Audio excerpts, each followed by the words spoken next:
So we've got the medieval doctors here. So I've got a headache. What would you prescribe to deal with a headache? Is this a kind of minor headache that's a bit annoying, or is it so painful you can't sleep? Oh, it's really painful. I've had it for Really days painful. now. Shall I go and get the trepanning drill, or are you going to go for I'm wondering if we lower try part something. lower part of herb crossword first? Yes, That yes. one's always good. Lower Perhaps part of herb crossword tied to the head with a in a there you nice go. red cloth. Because red is very healing. It's got good symbolic properties. Red. Okay. But Reduces fever as well. it does. Reduces quite. fever. But Brilliant. I think before you get the trepanning drill, I was wondering about prescribing this gentleman a nice poultice, a nice ointment made of opium. So we can take poppy seeds, or we can take the sap from poppies. Okay. So the purple and the white poppies have the particularly high levels of opium, and they do grow natively. So we could make you a nice little poultice to rub onto your temples, or even a drink that you can take. And I think you might sleep through a nasty headache after that. Okay. Obviously, do not try this at home. No. If you want to go Arabic, we have Albucasis practicing in Spain, which is under Moorish occupation at this point in history. Okay. His remedy for a headache is to take a cautery iron and you burn halfway down from the skin to the skull.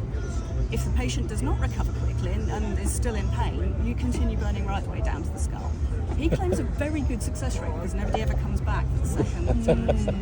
That's even worse than trepanning, I think. I think trepanning we don't repeat quite so frequently. Yeah, but No. people did survive trepanning because there are finds of skulls of people from this period and earlier, and they've had the skull trepanned and there's bone growth around it, so they haven't had a horrific infection. They've carried on. And often multiple holes as well, so we think that might be something like a brain tumour. So it's provided some relief, some space for the tumour to grow, which then relieves the symptoms that people would perceive as being caused by demons in the head. Okay. So you might have visual disturbances or loss of balance, or you might, depending on exactly where it is, you might be hearing voices. But any of those things, and pain potentially, blame it on the demons. Release the pressure, it's got a bit more room to grow, the symptoms go away, bone starts to regrow, the symptoms come back because you haven't actually dealt with the tumour.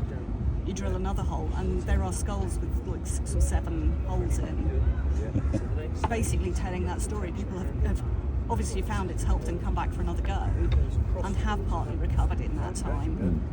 So it definitely, it's the right thing for some things, or at least the best we can do. The best we can do at the time, and then we can't do brain surgery. Yes, and we might have had some things we could put on that surgical wound as well to try and reduce the risk of infection. Because we didn't understand germ theory, we didn't understand bacteria and fungus, but we did know that some wounds went bad and they got yellow, or they got hot and red, or they got smelly, and there were certain things that we might be able to put on them.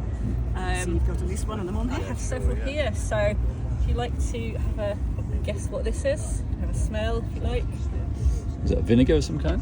So this is honey, and I do have some vinegar as well, and they are both very nice topical antimicrobials. So we know that they were using them in this period, and they were mixing them together to make a honey vinegar poultice, and also as a wound dressing, but also as a gargle or a drink for what we now call sort of strep throat, soft throat.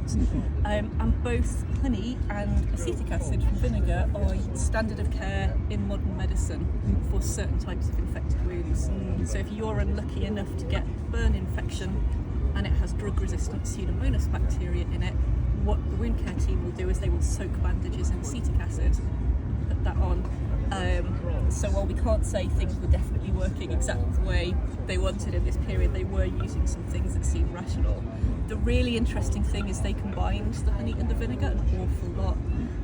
In my day job, I'm a microbiologist, and we've actually found that if you put the honey and the vinegar, or the honey and the acetic acid together, you get even better antimicrobial activity than just using one, or than you'd predict from putting them together. So there were some things that were relatively sensible. Yeah, and honey in itself is wound healing agent as well. Yes. So you've got that. And I've also seen, wouldn't be right in our period necessarily, because sugar is hard to come by. You can get palm sugar, but actually just dumping sugar in a wound, The osmotic really is not healing It well. has to be so much that it's not just feeding the bacteria, it's creating an osmotic pressure.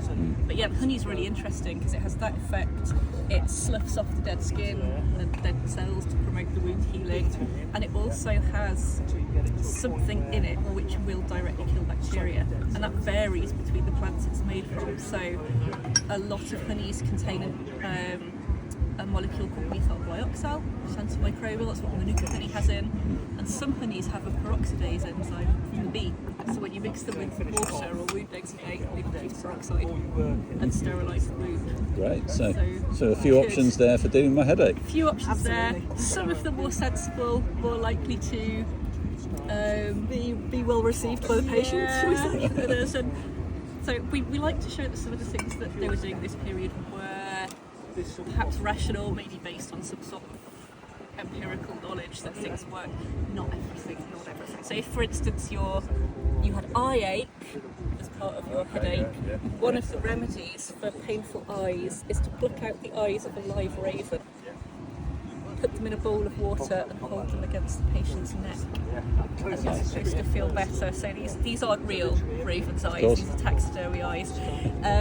But yeah, I think you'd stop complaining about your painful eyes. I think you're probably We right. try to prescribe that. One of the other ones we were just talking about before you arrived was, again, same sort of thing for dimness of the eye, so eyesight going, was take crab's eyes and make them into a little amulet, so you'd be probably putting them in a bag and hanging them around the patient's neck, which is fine if you live at the seaside, but if you're somewhere like here, you would probably stop complaining because the stink, you're not going to want that around your neck anymore. Very much so. But it's, it's a very exotic, somewhere like here in the Midlands, very exotic treatment, and as a placebo medicine, that triggers a lot of the psychology. You're having something very special done for you, which may make you at least feel better.